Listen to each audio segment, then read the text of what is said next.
So this could go as a FERRO told you so or a FERRO told you wrong. It's pretty much how you want to take it. I'll say this. Before the season, I was very high on the Golden State Warriors. I said, hey, with Klay coming back, Steph's going to be he's going to be rejuvenated. He's going to be motivated once again. And, he ended last year so well for the Golden State Warriors. They got so hot down the stretch, and Steph was just playing unbelievable ball. I thought that was going to propel the Warriors into this season. And to give credit, the Warriors did come out of the gate flaming hot. They were right there with Phoenix to start the season. But then right around November, Phoenix got incredibly hot. And while Steph was chasing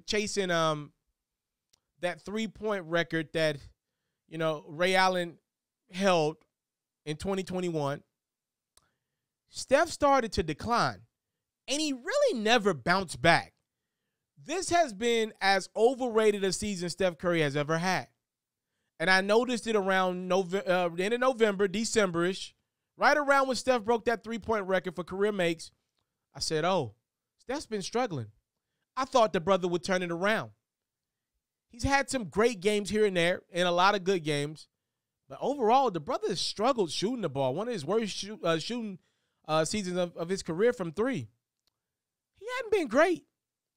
And that's the reality. He's not. If I had to pick the first team All-NBA for guards, I'm rolling with Chris Paul and Ja. And if not Ja, or, if Ja or Chris comes out due to injuries, I'm putting Luka in over Steph. Steph has fell backwards in those conversations. He'll be on the second team, but definitely not the first team, not even a conversation right now. And it's not just Curry. Klay Thompson has struggled to find his way getting back into that rotation. He has. He really has. The thing, though, that has pissed me off the most with the Golden State Warriors is none other than one of my favorite competitors in the league, Draymond Green. So I'm going to roll with this one being a FERRO told you so. A month or so ago, I told y'all when Draymond Green agreed to a deal with Turner Sports, I said this is a bad move, not for Draymond, the brand, but Draymond, the basketball player. This is an awful move for a multitude of reasons. If the Warriors struggle, I said, man, people going to be looking around at Draymond like, why the hell are you shooting a podcast in the middle of the season when your team has championship aspirations and you weren't even playing? Okay, second thing, not only is Draymond shooting a podcast, it's not like a podcast like with Gilbert Arenas where it ain't always about the stars. Sometimes, he's just talking to one of his right-hand men, or Kevin Durant, who does a podcast, and he talks to one of his right-hand mans oftentimes in season. Draymond is interviewing top-tier players. I think the last episode he had Joel Embiid on the platform. What? You cannot talk to Joel Embiid a month before the playoffs start. It's a bad look. I mean, damn, man. I'm a fan of this. I love this. I get to cover this stuff and make a pretty good living off basketball. Excuse me for wanting there to be some type of competitive spirit there. And even if I got to imagine as a fan, let's say Draymond Green and Dame Lillard, another guy that he interviewed recently, or Joel Embiid, let's say they're the best of friends behind the scenes. I don't want to see it as a fan of the game. I don't want to see it.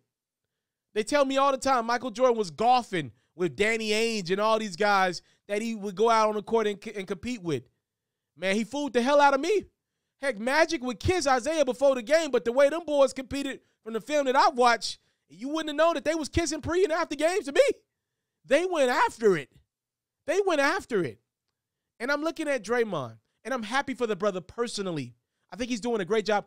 I think Draymond's going to have a phenomenal career in broadcast. The reason why I know who's he's interviewed, because I watch Draymond interviews, such an astute basketball mind and pretty damn good interview, and he's getting better every day.